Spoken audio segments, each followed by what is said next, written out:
I'm Kaylee Nora. And I'm Hannah Stewart. Welcome to History for Dummies! Today's topic goes to the European Renaissance. There once lived a man named Francesco Petrarch. Petrarch wrote a letter to posterity, describing his hopes, fears, and motivations, and essentially his view on the time period. His letter was meant to show Europeans what could possibly happen to them in the near future if they kept living the way they did. This is possibly why the letter is still so influential today. Petrarch's unique style of writing and use of both historical figures, such as Augustus Caesar, and his own life, offer an incredible perspective of the time period. Let's take a look about what modern day people have to say about the time period and their hopes and dreams for the future. I think one of my greatest fears, especially for my kids, is that their future is going to be better than mine. I would hope that my kids have it better than I do. I would hope that we live in a world where there's less war. My faith, the example that my parents set for me and my in-laws. I guess no matter where I was in my life, my family was always the most important thing to me. I want to be one of those people that when I have my funeral, there's going to be hundreds of people there, and I hope that they're talking about the lessons I taught them. Smile more. I think the world would be better if people smiled more. You know, he's like the smallest dude on the field, and he's good, and he doesn't stop. No, I think the first time I went to Haiti was a life-changing event. Wasn't that fantastic? Yeah.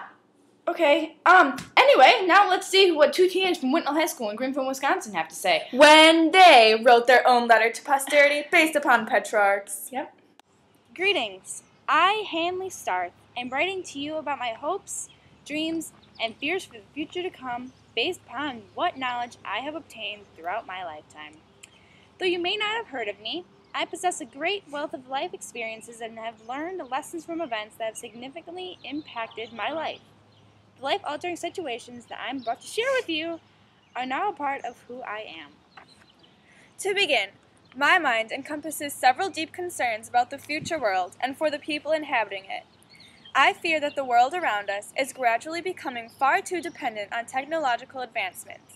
Children are not able to tell time unless it is shown digitally, and computers are able to perform tasks that we ourselves are not able to perform. I am also fearful that people are turning to war to solve problems. Hundreds of thousands of soldiers are being sent to countries across the world to fight. Finally, I am fearful of a world economic collapse.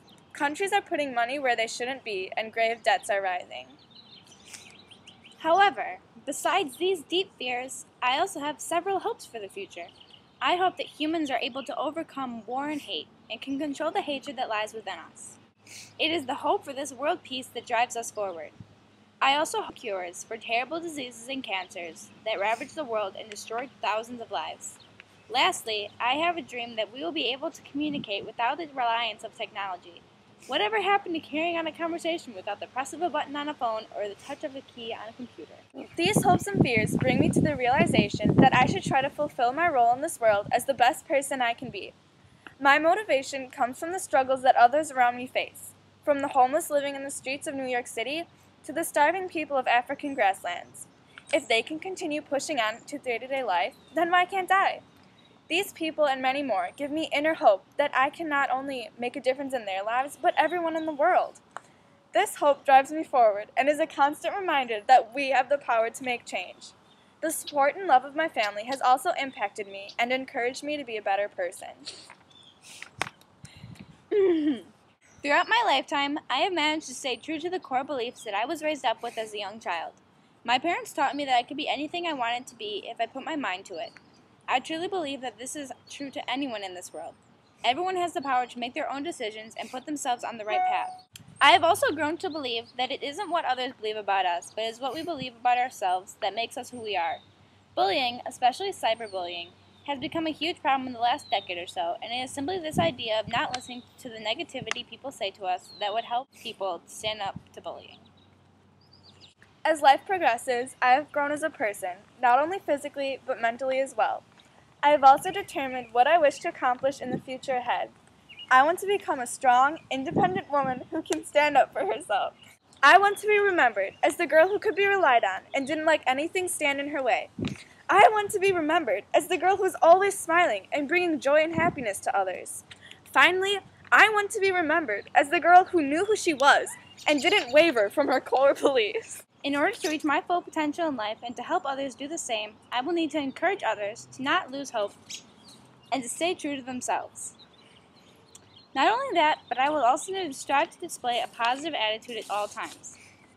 I cannot climb the highest mountain or swim the deepest sea without a smile on my face or hope and love in my heart. I must motivate others by showing them what I have accomplished.